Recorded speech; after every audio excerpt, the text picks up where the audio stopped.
Compré aquella cabaña en el bosque buscando algo de paz y tranquilidad.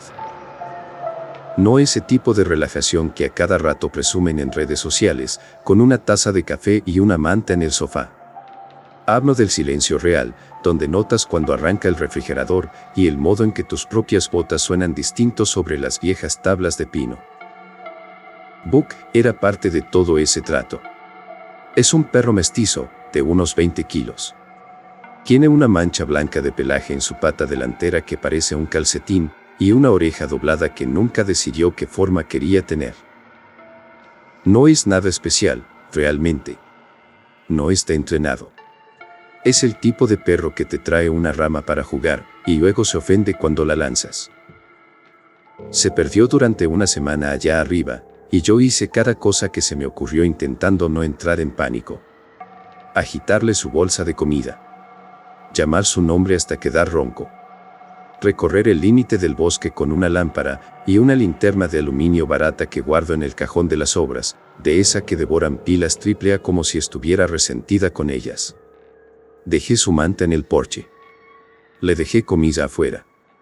La primera noche, incluso dejé la puerta trasera abierta con una bota, como si una puerta le hubiera importado alguna vez a un perro que quiere volver a casa. Pero Book no regresó. La cabaña está lo suficientemente lejos, como para no poder tan solo ir por ayuda a la casa de algún vecino. Hay un tipo, camino abajo, que viene los fines de semana.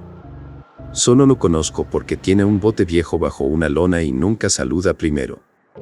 Una tarde le pregunté si había visto a Book por la zona. Dijo que no, mientras miraba más allá de mí, hacia el bosque, como si no quisiera darle a sus ojos una razón para quedarse quietos. Para el séptimo día, estaba en esa etapa donde te enojas con el animal perdido, porque la ira se siente como si todavía tuvieras el control. Conduje por el camino del servicio forestal con las ventanillas bajas, deteniéndome cada medio kilómetro para gritar su nombre hacia los árboles como un idiota, acusando el oído para escuchar por una respuesta. No obtuve ningún ladrido, ningún tintineo, ni ningún gemido. Tan solo oí los sonidos del bosque siendo el bosque. Finalmente regresé al pueblo por 2 noches, porque necesitaba dormir y porque estaba dando vueltas en círculos llamándolo búsqueda. Al tercer día de esto, volví para empacar la cabaña y tomarme un respiro de todo aquello. Me dije a mí mismo que necesitaba distancia. Me dije muchas cosas. Ya era tarde cuando me estacioné en la zona de grava frente a la cabaña, pero la escarcha aún se aferraba a los parches de sombra. Apagué el motor, bajé y miré hacia el porche. Book estaba sentado frente a la puerta. No estaba echado, no jadeaba, ni movía la cola. Simplemente estaba sentado, perfectamente inmóvil, mirando hacia afuera como una estatua que alguien se olvidó de guardar. Lo primero que sentí, claramente no fue alivio. Fue confusión. Porque Book no conoce la inmovilidad. Si se sienta es por 10 segundos, luego su cola empieza a golpear el suelo, su cuerpo la sigue y se convierte en un caos andante. Siempre fue así, desde que era un cachorro, y este perro en la entrada de mi cabaña no se movía. Amigo, dije, y mi voz sonó más pequeña de lo que quería. Su cabeza giró hacia mí en un movimiento lento y fluido. Sus ojos estaban muy abiertos, pareciendo demasiado alertas, como si el animal hubiera estado despierto durante varios días. Avancé con cautela y subí al porche, me agaché y le extendí la mano. Él no se acercó. No me olfateó para leerme, como suelen hacer los perros. Se quedó mirando fijamente mis dedos, como si yo estuviera dándole una demostración de lo que son las manos. Entonces noté la primera señal real de que algo estaba mal. Su collar no estaba en su cuello. No estaba roto, no colgaba un trozo ni ningún resto. Simplemente no estaba, como si alguien lo hubiera desabrochado para llevárselo. Eso me revolvió el estómago, más que cualquier herida o cojera que Book hubiera podido tener. Si una persona decente encuentra a un perro perdido con un collar, lo normal es llamar al número de la placa, no quitársela. Sin saber qué pensar, toqué su cabeza de todos modos, mientras metía la llave en la cerradura. Book se estremeció. No hizo un gruñido, ni un intento de alejarse. Fue más bien como si no esperara el contacto, y su cuerpo reaccionara a mi mano con un segundo de retraso. Su pelaje se sentía frío y húmedo por zonas. Sus patas estaban extrañamente limpias. No hablo de la limpieza del tipo de haber caminado sobre la nieve. Estaban limpias como si hubiera estado andando todo el tiempo sobre cemento. Además, noté que olía como a agua estancada. Como el interior de una hielera vieja que permaneció cerrada durante demasiado tiempo. Book, dije de nuevo, con firmeza. El perro parpadeó una vez, sin mover la cola, sin gemidos, ni giros de felicidad. Tras un segundo, se levantó y entró en la cabaña por detrás de mí, sin mirar alrededor. Cruzó el umbral, se adentró y se detuvo en medio de la sala, como si no supiera qué hacer a continuación. Yo me quedé allí con la puerta abierta a mis espaldas, las llaves todavía en la mano, sintiendo que acababa de dejar entrar a algo desconocido solo porque sabía dónde sentarse a esperarme. Me puse a hacer cosas prácticas, porque no comprendía del todo ese sentimiento, y lo práctico se siente como una armadura. Le di agua, comida, y me puse a revisarlo por si tenía heridas. Miré bajo su vientre, en su espalda, y revisé las almohadillas de sus patas. Buscaba marcas, buscaba restos de sangre. No había nada. Sin cortes, sin uñas rotas, sin cojera al andar, siquiera. Book comió, pero lo hizo lento. Con cuidado. Como si se concentrara en masticar. Entre bocado y bocado, su mirada se disparaba hacia las esquinas de la habitación. No parecía hacerlo al azar, noté que su mirada siempre se dirigía a las mismas áreas, en un patrón que no tenía sentido a menos que estuviera rastreando algo que yo no podía ver. Observaba la esquina detrás del televisor, la esquina junto a la puerta del baño, y también la sombra debajo de la mesa lateral. Por el momento, le puse un collar de repuesto, uno barato de nylon con una hebilla de plástico que tenía guardado desde hacía mucho tiempo. Él me dejó hacerlo. No me ayudó, pero tampoco opuso ninguna resistencia. Solo observó mi rostro todo el tiempo, como si estudiara qué expresión va en qué lugar. Esa noche, intenté actuar de forma normal. Cené algo rápido y simple del microondas en un plato de papel. Me bebí una cerveza demasiado rápido, porque mis manos no dejaban de temblar. Ese pequeño temblor que te da, cuando intentas fingir que todo está bien, pero algo en el fondo no termina de cuadrar.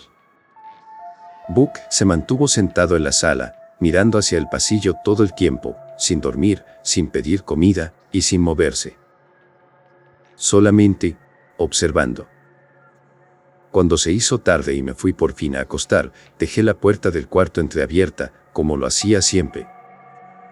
Después de un momento, él me siguió y se quedó en el rincón más alejado de la habitación, junto a mi maleta.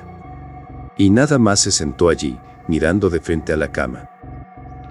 Me dije a mí mismo que el animal debía estar ansioso, que se había quedado atrapado en algún lugar todo este tiempo y que ahora necesitaba verme. Que los perros pueden hacer cosas raras como esa, después de pasar por un trauma. Sin poder convencerme del todo, apagué la lámpara y me recosté. En algún momento, me dormí sin notarlo. Entonces, desperté como si mi cuerpo hubiera sido arrancado del sueño. No gradualmente, no ese despertar normal, lento y a medias.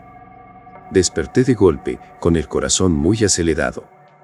Mi mano buscó el teléfono que estaba en la mesa de noche, junto a la cama, y la pantalla se iluminó al rozarla, marcando las 2 de la mañana exactamente. Book seguía en la misma esquina. Sentado y erguido. Mirándome de la misma forma, como si llevara horas haciéndolo. Tragué saliva. El sonido me pareció estruendoso, en medio del silencio. La cabeza del animal se inclinó apenas una fracción, como si estuviera escuchando el ruido de mi garganta. Book, le susurré dudosamente. Su boca se abrió ligeramente. No se movía, pero tampoco estaba relajado del todo. Solo lo hizo lo suficiente como para mostrar los dientes, que relucían junto con sus ojos en la oscuridad del cuarto. Y entonces, emitió un ronquido, que no fue del todo un ladrido, ni un jadeo. Era algo húmedo y bajo, como alguien empujando aire a través de una garganta que no sabía qué forma adoptar. El sonido venía en pulsos, que lograron que mi cerebro hiciera lo más tonto posible. Intentar convertirlo en sílabas. Pero antes de que pudiera formar algún otro pensamiento, Buck se levantó y caminó lentamente hacia adelante, hacia la cama. Sus pasos eran calculados, pausados, como si pensara dónde poner cada pata a medida que avanzaba, a través de las sombras. Se detuvo lo suficientemente cerca, como para que el olor a agua estancada me golpeara de nuevo, con más fuerza esta vez. Entonces, volvió a hacer el sonido, a centímetros de mi cara. Agarré mi linterna de la cómoda y la encendí, porque eso es lo que haces cuando tu cerebro te está gritando, y ya no puedes soportar el impulso de reaccionar de cualquier forma. Buscar la luz es un instinto, algo igual al control. El rayo de luminosidad le dio directo en los ojos. Pero él no se inmutó. No entrecerró la mirada, ni tuvo esa reacción normal que tienen las pupilas, contrayéndose para adaptarse al nuevo grado de brillo. Aunque, pensé, quizás fue el ángulo, o quizás mis manos temblaban, y no lo vi bien.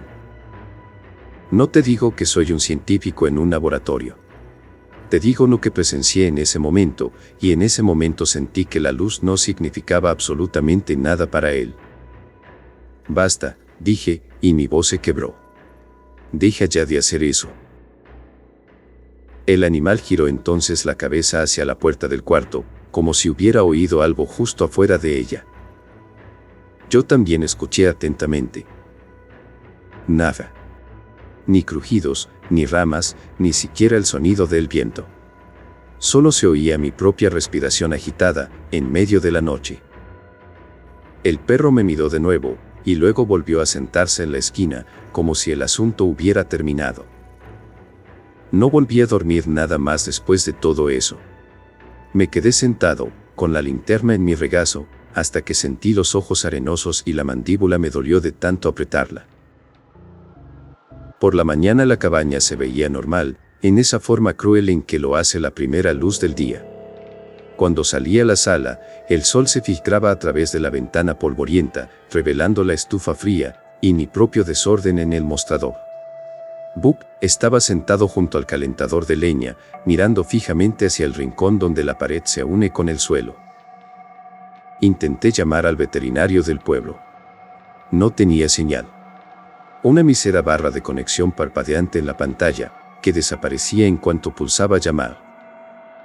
Salí afuera, al único lugar cerca del pino donde a veces tengo mejor recepción, sosteniendo el teléfono sobre mi cabeza como si fuera el año 2000. Nada.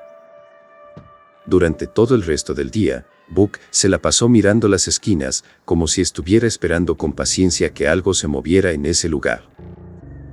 Esa noche, aún un poco asustado, me dije que necesitaba una barrera. No para castigarlo ni nada parecido, sino para tener una noche completa donde no pudiera despertar con él, observándome nuevamente así, de esa forma extraña. Lo saqué de la habitación cuando intentó seguirme, y cerré la puerta con llave.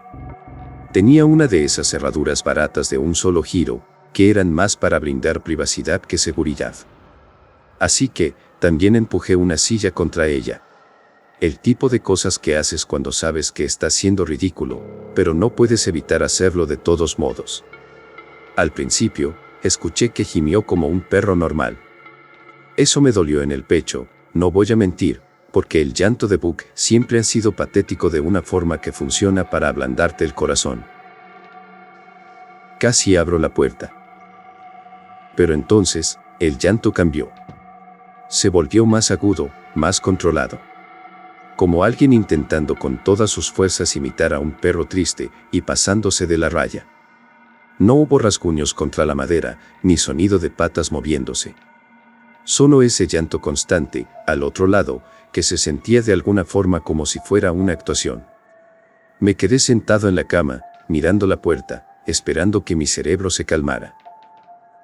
Y entonces oí algo, debajo de ese llanto. Algo más suave, más húmedo, como un aliento, empujado apenas cerca de la rendija de la puerta. y también escuché algo que me heló todo el cuerpo.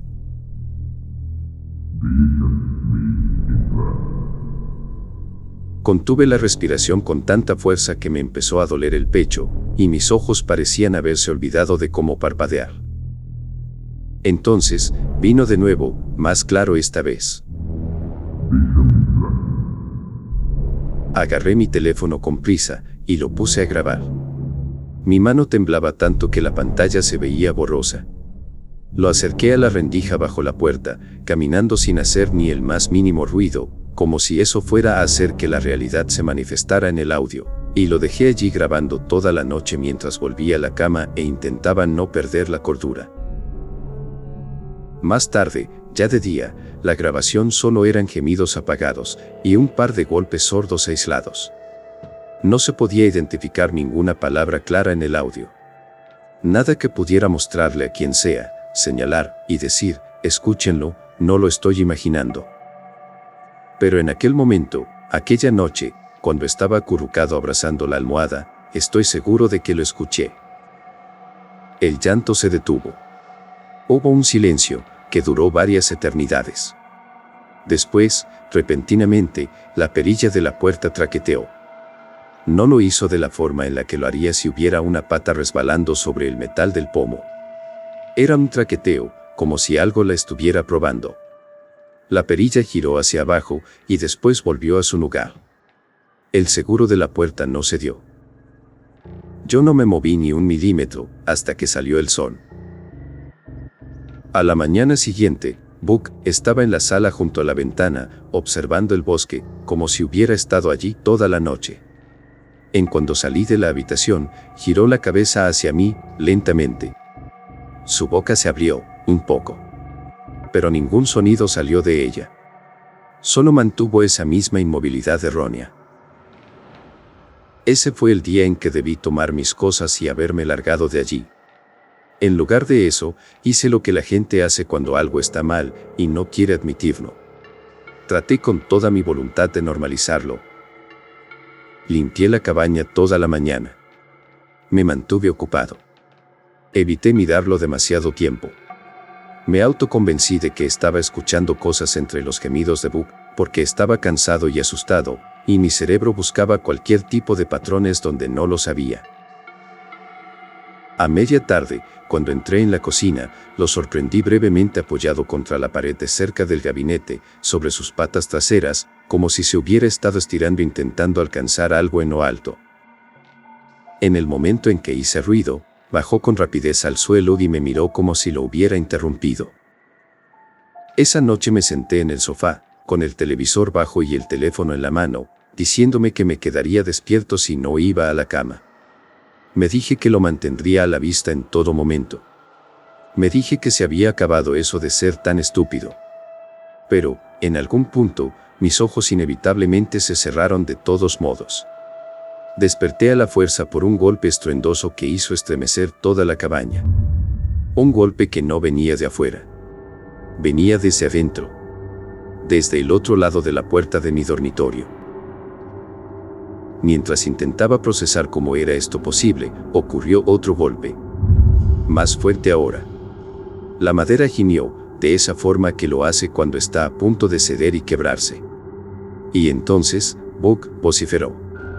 Pero no en la forma de un ladrido, ni tampoco era un aullido. Fue un grito crudo, prolongado, que no parecía pertenecer a la garganta de un perro. Y dentro de ese grito, mezclado entre medio de los sonidos, mi cerebro captó una forma que no pude dejar de oír.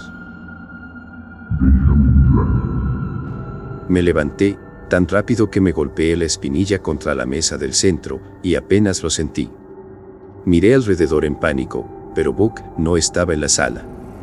No estaba en la alfombra. El rugido vino de nuevo, igual de estruendoso, desde el pasillo.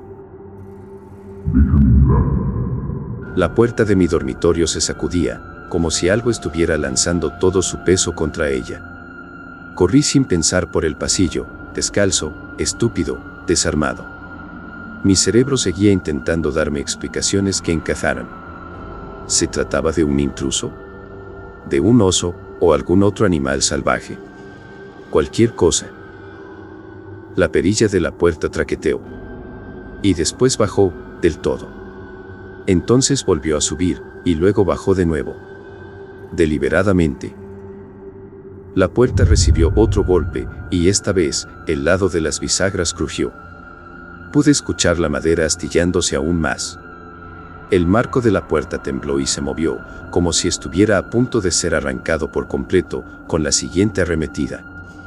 Retrocedí, y agarré lo primero que mi mano encontró en la cocina, el sartén de hierro fundido, porque era pesado y tosco, y esa sensación en mis manos se sentía un poco como a seguridad.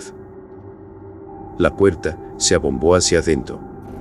Una forma empujó, a través de la grieta que se ensanchaba sobre la madera. Al principio, solo vi pelaje, y mi cerebro intentó darle forma, reconociéndolo como si fuera Buck. Luego vi que la pata estaba mal. Era más larga y delgada que la de cualquier animal que hubiera visto en persona. Los dedos, estirados. Las almohadillas parecían piel tensada, sobre una estructura en la que no correspondía. Las uñas eran gruesas, oscuras y curvas, como garfios que no parecían pertenecer a nada natural o vivo. Se engancharon en la madera, y tiraron. La puerta se abrió todavía más, ya sin ser forzada, sino más bien pelada, como si el marco estuviera hecho de un material blando y quebradizo. Y entonces, Buck cruzó por lo que quedaba de la apertura de madera destrozada. Por la duración de un latido de mi corazón, se veía como Buck. El pelaje marrón, con su oreja doblada, y esa cara que conocía demasiado bien. Pero luego, se enderezó. Se alzó sobre sus patas traseras, como una persona, poniéndose de pie. Demasiado alto. Las extremidades delanteras se elevaron, y las articulaciones se doblaron, pero en los lugares equivocados. Las patas delanteras se dividieron y se alargaron, en formas toscas de manos, con los dedos estirándose un poco demasiado, y las uñas endureciéndose, tomando la forma de garras brillantes como navajas, que captaron por un instante el reflejo de la luz del pasillo. Sé cómo suena todo eso, créeme que lo sé. Si estuviera escuchando esto de alguien más, estaría rodando los ojos. Pero te estoy describiendo lo que estaba frente a mí esa noche. Su cabeza se inclinó, enseñando mejor su boca, que se abrió, y continuó abriéndose, y se abrió un poco más, demasiado. Las comisuras de los bordes se estiraron, como si la piel no debiera llegar hasta allí. Y ese sonido, de voz forzada y húmeda, salió de nuevo, más claro de lo que debería. Arrojé el sartén con todas mis fuerzas. La criatura se hizo a un lado, demasiado rápido, como si conociera lo que era un intento de ataque. El sartén golpeó la pared y rebotó, y la vibración resonó en mis brazos y en el aire. Entonces, las garras se lanzaron hacia adelante. Ya no tenía ningún indicio de que fueran patas. Eran manos. Me agarró el antebrazo, y sentí los garfios enterrarse en mi piel, presionar y desgarrar. Calor, y luego un dolor tan agudo que mi visión se volvió blanca. Dejé salir un alarido y tiré hacia atrás, pero aquello me arrastró hacia adelante sin ningún esfuerzo, como si yo no pesara nada. Mi talón se enganchó en el tapete del pasillo, y caí con fuerza, mi hombro golpeando contra las tablas del piso. El sartén completó su trayectoria por el aire, y lo escuché caer en algún lugar detrás de mí, mientras intentaba darme la vuelta y arrastrarme, tomando algo de distancia, sin quitarle la vista de encima. Eso se acercó otro paso, todavía parado en sus dos patas traseras. El suelo crujió bajo su peso de una forma que Buck nunca hubiera podido hacer, más profundo, más pesado. Extendió la mano hacia mi cara. Lancé las piernas hacia arriba, y pateé su articulación de la rodilla. Mi talón conectó y logré hacer que se tambaleara, y ese tambaleo me compró un segundo de tiempo. Retrocedí a rastras sobre mis codos, hacia la cocina, con el brazo herido gritando y quemando de dolor. La sangre empapaba mi piel, mi ropa y el suelo polvoriento de madera, y hacía que todo se sintiera surreal. Y en un instante, me atrapó la pantorrilla. Las garras se hundieron de nuevo, profundamente. Sentí que algo raspaba con fuerza bajo la piel, y emití un sonido desgarrador que no reconocí como propio. Me retorcí, y busqué a ciegas el sartén por el piso, palpando con mi mano buena. Mis dedos tocaron el mango, y lo balanceé hacia adelante sin dudar ni mirar. El metal golpeó algo sólido. La criatura hizo un ruido, que no era exactamente de dolor. Más bien, fue de irritación o de molestia. Como el sonido equivocado, saliendo de la garganta equivocada. El agarre en mi pantorrilla se aflojó. Me puse de pie, ignorando el punzante dolor debajo de mi propio peso, y me estrellé contra la puerta principal, la abrí de un tirón y caí al porche. Mis palmas se rasparon contra las tablas rugosas de tantos años a la intemperie, pero no me importó. El aire frío del exterior me asaltó de golpe, como una bofetada. Detrás de mí, dentro de la cabaña, la cosa volvió a gritar, y las palabras eran más claras ahora, más fuertes y más furiosas. Era como si la cabaña fuera lo que quería, no a mí. Bajé cojeando del porche, y por poco casi caigo rodando por los escalones. La grava se enterró en mis manos cuando alcancé el suelo firme. Mi calcetín se humedeció con la sangre caliente que emanaba de mi pierna, dejando un rastro arrastrado por todos los escalones y por el suelo detrás de mí. Llegué a mi camioneta, y forcejeé con las llaves de tal manera que se me cayeron 2 veces. La luz interior se encendió, y vi también la sangre embarrada en mi antebrazo, como si hubiera estado pintando al óleo con colores rojos y marrones. Arranqué el motor, y puse la marcha reversa. Las llantas escupieron tierra al salir, y la luz del porche captó un movimiento. La criatura estaba en el umbral de la entrada. Parada en 2 patas, a medias en las sombras del interior, pero su silueta se definía bajo el rayo de las luces. Sus extremidades delanteras colgaban de esa forma errónea, con las manos flexionándose y las garras probando el aire. Torció la cabeza hacia adelante y me observó. Luego, levantó una de esas grotescas manos y golpeó el marco de la puerta 2 veces, lentamente. Tocó a la puerta. No escuché ninguna frase clara sobre el ruido del motor. Escuché una forma de sonido, suave y húmeda, que mi cerebro insiste en que entendió de todos modos. Algo como: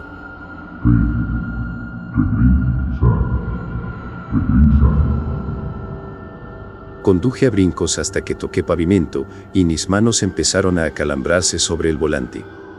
Seguía mirando constantemente por el espejo retrovisor, como si esperara ver algo corriendo detrás de la camioneta en 2 patas, pero la oscuridad de la noche era lo único que rodeaba el camino del bosque. Terminé en una pequeña sala de emergencias de un hospital a más de 1 hora de distancia. Luces fluorescentes, ese olor a café quemado cerca de la sala de espera, y una enfermera de triaje que me puso una pulsera de papel, que me tiró de los vellos de mi brazo cuando la presionó. Me preguntó qué me había pasado. Le dije: fue el ataque de un animal salvaje. Miró mi pantorrilla y mi antebrazo, y no creyó que le estuviera contando toda la historia, pero tampoco insistió más, como suelen hacer con los borrachos o las peleas de bandas. Tan solo asintió, y se fue a buscar a alguien. Me cortaron la camisa y me limpiaron el brazo con algún líquido que no era agua ni alcohol. Cosieron la herida de mi pantorrilla y vendaron ambos. Me dieron antibióticos y una vacuna contra el tétanos, que me dejaría doliendo el hombro por 2 días enteros. Un doctor me preguntó si había sido el ataque de un perro. Dije: no sé. Esa era la respuesta más honesta que tenía en mí. A la mañana siguiente, regresé a la cabaña acompañado de un oficial. No dijo mucho en el camino, mantuvo los ojos en la carretera, como si esperara que yo mismo llegara a una explicación normal, al escuchar el sonido de mi propia voz.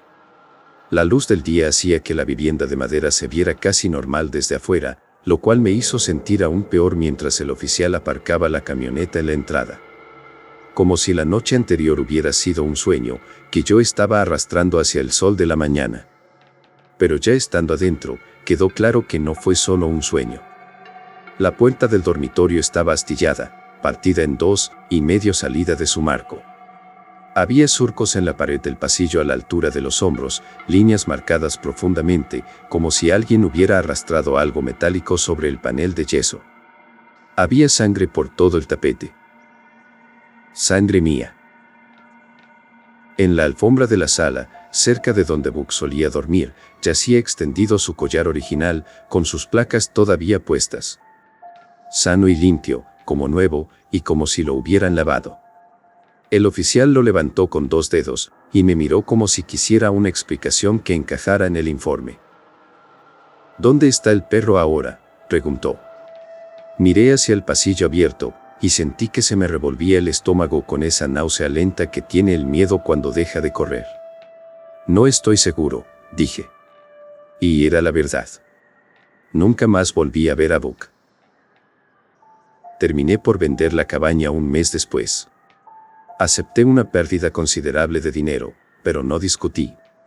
Lo único que quería era distanciarme de ese lugar y de todo lo que implicaba, lo antes posible. Pero la distancia no arregla todo lo que crees que debería arreglar, no realmente. Porque ahora estoy en mi antiguo departamento, con las luces interiores siempre encendidas, las de la calle brillando a través de la ventana, con vecinos y con el ruido del tráfico constante, y aún así, algunas noches, todavía me despierto sin saber por qué. Reviso mi teléfono, y el reloj marca las 2 de la mañana, exactamente. Y me quedo allí tumbado, en la cama, mirando la esquina de mi habitación donde la pared se une con el suelo, porque puedo jurar que esa esquina se ve más oscura de lo que debería. A veces, escucho un suave traqueteo en la manija de la puerta. Uno solo, una sola vez, como si alguien, o algo, estuviera probándola. Como una cosa que aprendió cómo funcionan las puertas, y está esperando la noche en que olvide cerrarla con llave.